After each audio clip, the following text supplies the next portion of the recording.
មិនមែនហើយខ្ញុំលំបាកតែវាក៏ជាជីវិតរបស់ខ្ញុំមិនមែនជីវិតណាដៃជើងទាំងពីររបស់ខ្ញុំប្រើរកលុយមិនអាចគិតតែសុំណានោះទេជម្រាបសួរពុកម៉ែបងប្អូនទាំងអស់គ្នាបាទថ្ងៃនេះខ្ញុំចង់បង្ហាញពីការបង្រៀនបងសំណាញ់បងប្អូនអាចចូលរៀនបងសំណាញ់ជាមួយខ្ញុំបានបាទខ្ញុំគិតពីថវិកាទេគ្រាន់តែរកពេលវេលាមួយសម្រាប់រៀនបងសំណាញ់ជាមួយខ្ញុំបានបាទ What ហ្នឹងហើយជាបឋមយើងត្រូវរៀបចំ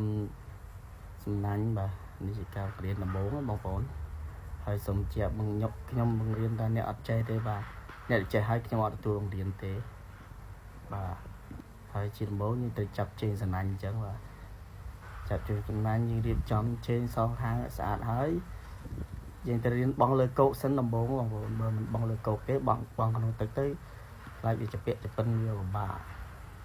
អញ្ចឹងយើងត្រូវរៀនបងលើគោកមុនបាទ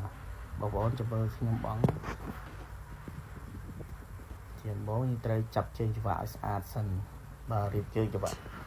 ជើងសំណាញ់ឲ្យវាទៅតាមស្តង់ដារហើយយើង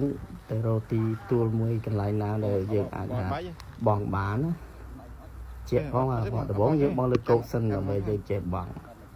ចាំមើលបងប្អូនរៀនតាមខ្ញុំ1 2 3ឆាច់បាទយើងត្រូវកវីវាខ្លាំងឆាច់បាទបែកខ្ចាយមកបាទដល់ណាបាទបងប្អូនបាទនេះជាជំហានទី1នៅជំហានទី2ទៀតបាទសូមអញ្ជើញទស្សនាវគ្គបន្ត